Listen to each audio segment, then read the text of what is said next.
আমরা কোন কোন কোন আইনের বলে কাজ করেছি?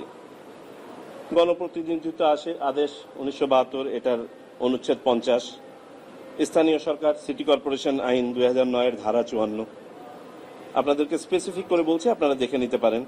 স্থানীয় সরকার পৌরসভা নির্বাচন বিধিমালা 2010 বিধি 54, উপজেলা পরিষদ নির্বাচন বিধিমালা 2013 বিধি 56, স্থানীয় সরকার ইউনিয়ন পরিষদ নির্বাচন বিধিমালা 2010 বিধি 54।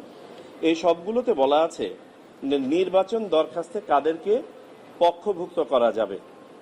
সেখানে নির্বাচন কমিশনকে পক্ষভুক্ত করার কোনো আইন নাই।